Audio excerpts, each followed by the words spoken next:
Você está navegando pelas águas quentes da Flórida. O dia está lindo, o barco desliza suavemente e tudo parece tranquilo, até que, ao longe, surge uma embarcação da patrulha de vida selvagem. Um oficial se aproxima com um aceno. Boa tarde, senhor. Pode mostrar sua licença de pesca. O homem hesita, respira fundo e responde com naturalidade. Não estou pescando hoje, só aproveitando o dia com minha esposa. O oficial sorri, mas não engole fácil. Ele aponta para as varas de pesca no suporte. Essas varas não são suas. O capitão ri. Tenta desconversar. Diz que são antigas, que só estão ali por acaso. Mas o olhar do guarda não desvia. Ele é treinado para ler pessoas e sabe quando alguém está mentindo. Calmamente, começa a fazer perguntas. Porque o balde tem isca viva? E essa caixa de gelo posso verificar. O silêncio no barco começa a pesar. A mulher do capitão abaixa os olhos. O oficial levanta a tampa da caixa. E ali estão 3 peixes snook, espécie protegida, capturados fora da temporada e abaixo do tamanho permitido. O cheiro de mentira se mistura ao do gelo derretido. Senhor, o senhor sabia que está cometendo uma infração grave. O capitão tenta mudar o assunto. Diz que foi um erro, que não sabia das regras. Mas o oficial já está registrando tudo. GPS ligado, câmera gravando, formulário de infração preenchido. O homem insiste. Podemos resolver isso aqui. O guarda não responde. Apenas continua o procedimento, firme e educado. Em poucos minutos, o barco é retido. O pescador é notificado. E sua licença, já vencida há meses, está agora suspensa indefinidamente.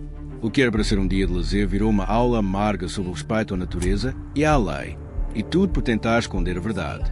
Na Flórida, as autoridades ambientais não estão apenas atrás de criminosos. Estão protegendo o ecossistema. Cada mentira custa caro. Cada peixe capturado fora da regra tem um preço. E cada história como essa termina com um pescador arrependido e um vídeo viral que serve de lição para todos. Se tivesse dito a verdade desde o início, talvez saísse com uma advertência. Mas escolheu mentir. E na Flórida, quem mente para a natureza paga o preço. Mas o que muitos não sabem é que essa história não termina no momento da autuação. Dias depois, o vídeo do flagrante foi publicado no canal oficial da Comissão de Conservação de Peixes e Vida Selvagem da Flórida. As imagens mostravam claramente cada detalhe da abordagem. O nervosismo do pescador, as desculpas mal formuladas e, sobretudo, a calma implacável do oficial que nunca perdeu a compostura. O vídeo viralizou em poucas horas. Milhares de comentários se acumularam, divididos entre risadas e críticas. Alguns diziam, se vai mentir, pelo menos esconda a caixa térmica. Outros defendiam a ação da patrulha. É por causa desses irresponsáveis que nossas espécies estão desaparecendo. O caso rapidamente se transformou em exemplo nas aulas de educação ambiental e em grupos de pescadores recreativos. Enquanto isso, o pescador, que antes era conhecido apenas localmente, passou a ser reconhecido a marinas e lojas de artigos de pesca, mas não da forma que gostaria. Tornou-se o cara do snook fora de temporada. A alcunha virou motivo de piadas, e os amigos, anteconiventes com pequenas infrações, começaram a pensar 2 vezes antes de repetir o erro. Na audiência realizada semanas depois, o juiz foi claro. Não é apenas sobre um peixe. É sobre a confiança que temos em cidadãos que se dizem amantes da natureza, mas que são os primeiros a explorá-la. O pescador perdeu o direito de pescar por 2 anos. Teve de pagar uma multa pesada e participar de um programa educativo sobre preservação marinha. Hoje, ao ser perguntado sobre aquele dia, ele não hesita em admitir. Mentir para um guarda de vida selvagem foi a pior decisão que já tomei. E completa. Se pudesse voltar no tempo, teria dito a verdade. Talvez até aprendesse mais sobre as regras e como pescar legalmente. Essa história, embora pareça apenas mais um caso isolado, é na verdade o reflexo de um problema maior. A desconexão entre o prazer de estar na natureza e a responsabilidade de protegê-la. Porque no fim das contas, pescar não é apenas sobre pegar um peixe, é sobre manter o mar vivo para as próximas gerações. E na Flórida, onde a biodiversidade é um tesouro precioso, a mentira pode sair mais caro do que o peixe mais raro do oceano. E foi exatamente isso que o oficial de vida selvagem explicou em uma entrevista posterior. Nosso trabalho não é arruinar o dia de ninguém. É garantir que o próximo pescador, o próximo turista, o próximo filho ou neto também tenha peixe para ver, para estudar, para pescar. Quando alguém mente, o dano não é só legal, é ecológico. Depois do incidente, a comissão passou a forçar campanhas educativas.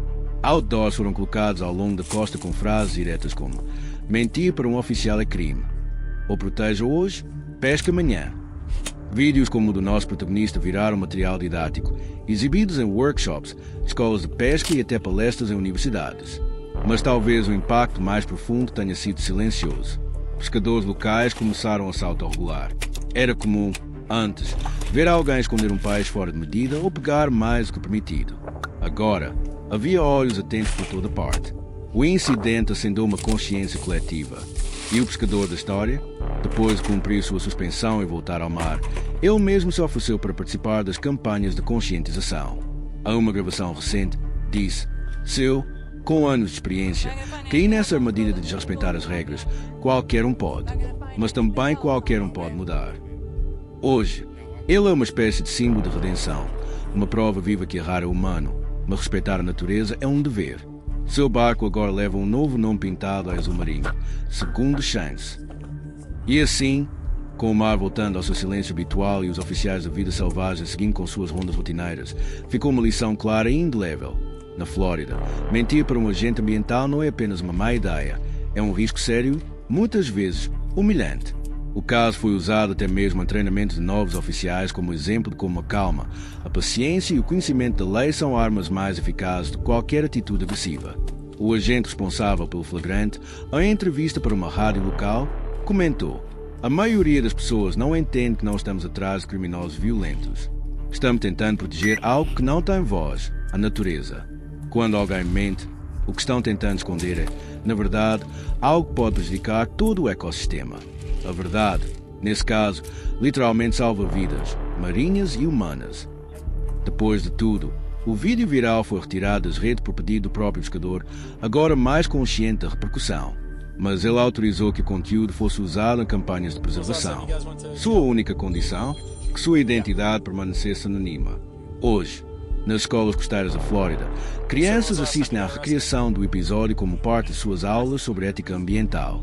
Na peça encenada, o senhor do boné azul mente para o agente e, quando é desmascarado, olha diretamente para o público e diz: "Aprendi da forma mais difícil. Que você." Uma pausa, o som das ondas ao fundo. E então, a voz em off encerra com a frase: "Mentiras afundam mais rápido que barcos furados." Mas o impacto dessa história não parou por aí. Dias depois da repercussão, outros pescadores da região começaram a se manifestar.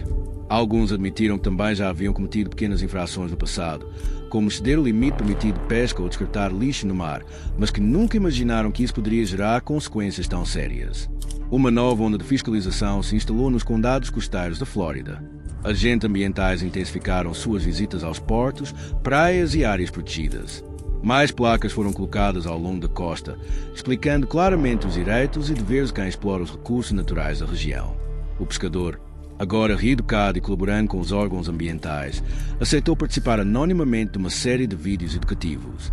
Em um deles, visivelmente mais tranquilo, afirma: "Quando a gente mente, parece que está enganando só a lei. Mas, na verdade, está enganando a si mesmo. Você pode esconder um caranguejo, mas não esconde a destruição que ele representa se for tirado antes do tempo." Esse novo conteúdo foi transmitido em canais de televisão local, em redes sociais e até exibido antes de sessões de cinema em cidades litorâneas. O objetivo era claro: mostrar que a verdade protege e a mentira enfraquece que ainda temos o mais valioso. Hoje, o cais onde tudo aconteceu está mais calmo. Turistas se aproximam das placas informativas e muitas vezes pedem para conhecer o lugar do vídeo. Guias locais agora incluem a história na sua fala de boas-vindas. Aqui não é só um ponto de pesca, é o cenário de uma mudança de consciência. Porque, no fundo, preservar é o verdadeiro ato de coragem. Meses depois do incidente, o pescador, antes conhecido por sua teimosia e comportamento reservado, começou a ser visto de outra forma na comunidade. Ele passou a participar de mutirões de limpeza das praias, ajudava a orientar turistas sobre o respeito à fauna marinha e até doou parte de seus equipamentos antigos para programas educativos de escolas locais. O que antes era vergonha, virou propósito. Na pequena vila onde vive, muitos dizem que ele mudou mais do que o próprio litoral. Não pela punição que recebeu, mas pela transformação que viveu. E isso tocou até os mais céticos. Em uma entrevista para um jornal regional, ele declarou: O mar ensinou que homem nenhum conseguiu. Quando vi aquele caranguejo voltar para a água, eu senti vergonha, mas também alívio. Ainda dava tempo de fazer o certo. A história ganhou novas proporções. Uma ONG de conservação marinha adotou o caso como exemplo em suas campanhas. Cartazes com a frase "O mar devolve", mas nem sempre perdoa, foram espalhados pelos piers da Flórida, junto com a imagem estilizada de um caranguejo de pedra com uma garra levantada como advertência. Hoje, ele vive simples, como sempre viveu, mas quando os barcos saem ao amanhecer, não sai mais com eles. Fica na areia, observando o horizonte, como quem entende, finalmente, que a grande pesca da vida não está em quantos quilos você traz no balde, mas no que decide devolver a água. Não muito tempo depois, a um final de tarde de sol alaranjado, um grupo de crianças brincava na beira da praia quando encontraram um caranguejo de pedra ferido, com uma garra faltando. Assustadas, correram até a casa do velho pescador. Ele saiu imediatamente, agachou-se ao lado do animal e o examinou com a delicadeza de quem agora entende que o mar é feito de vidas, não de troféus. Foi como se o próprio mar tivesse trazido aquele bicho para ver se eu tinha aprendido. Com cuidado, improvisou um pequeno tanque com água do mar. Colocou o caranguejo dentro e explicou às crianças que, sim, os caranguejos perdem garras, por defesa, por acidente, mas com tempo e cuidado, elas crescem de novo. A natureza perdoa, mas cobra. Ela só precisa que a gente pare de mentir para ela. As crianças não entenderam tudo naquele momento, mas guardaram o tom da sua voz. E isso, às vezes, é o que importa. O curioso é que, tempos antes, o velho tinha sido flagrado mentindo para oficiais da vida selvagem. Tentou esconder caranguejos capturados fora da temporada. Fingiu ignorância. Falou baixo. Agora, era ele quem explicava às novas gerações porque não se mente para quem protege o mar. Ele contou e recontou a história do dia em que tentou enganar os guardas, de como a multa pesou menos que o arrependimento. Falava também da vergonha de ser exposto, de ver os próprios erros rodando em vídeos pela internet. Mas falava, principalmente, do instante em que soltou o caranguejo de volta ao mar. Ali começou tudo. Hoje, há uma pequena placa na entrada do povoado, onde antes só havia aviso de pesca. Nela está escrito: "Aqui se respeita o mar. Pergunta ao velho do cais." E ele ainda está lá, sentado em sua cadeira de madeira, vendo os barcos passarem. E quando algum turista curioso pergunta por que ele nunca mais pescou caranguejos de pedra, ele apenas sorri e responde: "Porque o mar me deu uma segunda chance. E eu não pretendo desperdiçá-la." Certa manhã, o velho acordou mais cedo que o habitual. A brisa salgada entrava pelas frestas da janela e o som das ondas parecia diferente, mais ritmado, quase como uma respiração profunda. Ele saiu com sua caneca de café na mão, caminhou até o cais e sentou, como fazia todos os dias. Mas naquele dia, havia algo na água. Lá, entre as rochas cobertas de musgo, um grupo de caranguejos de pedra se movia lentamente. Um deles, maior e mais robusto que os outros, tinha uma garra direita visivelmente mais clara, sinal de que havia sido regenerada. O velho sorriu. Não havia como saber, mas em seu coração, ele acreditava que aquele era o mesmo caranguejo que um dia soltou de volta ao mar. "Você voltou", murmurou. Naquela tarde, ele foi até a escola da vila. Pediu para falar com os alunos. Contou sua história diante de um quadro negro, sem vergonha, sem floreios. Falou dos erros, das mentiras, da vergonha e da lição. A gente cresce achando que o mar é nosso, mas não é. O mar é dele, do peixe, do caranguejo, das algas, de quem sabe esperar a maré. As crianças, sentadas no chão, ouviram em silêncio, e quando ele terminou, ninguém bateu palmas, mas também ninguém esqueceu. Desde então, todo verão, um grupo de jovens do vilarejo acompanha o velho até a costa para monitorar a população de caranguejos. Eles não capturam, não vendem, apenas observam. Anotam, aprendem. O velho virou lenda viva, não pelo que pescou, mas pelo que libertou. E sempre que alguém novo chega ao povoado, querendo saber onde comer o melhor caranguejo de pedra da região, há sempre uma pausa antes da resposta. Uma pausa que diz: "Aqui, primeiro, se aprende a respeitar o mar." Anos depois, quando o velho já não caminhava mais até o cais e sua cadeira de madeira balançava vazia na varanda, a vila ainda lembrava. Nas noites de maré cheia, alguns juravam ouvir sua voz entre os ventos, murmurando histórias ao ritmo das ondas. Os jovens que um dia sentaram aos seus pés agora ensinavam seus próprios filhos. E o caranguejo de garra clara, ou algum descendente teimoso, ainda parecia de tempos em tempos lembrando a todos que a natureza tem memória e que perdão, quando sincero, pode deixar marcas mais duradouras que qualquer castigo. O velho havia partido. Sim, mas sua história havia ficado, gravada na areia, nas pinças que voltam a crescer e no coração de um povo que aprendeu, por fim, que o mal não perdoa a pressa, nem o orgulho, e que, às vezes, a maior força está em saber recuar e deixar viver.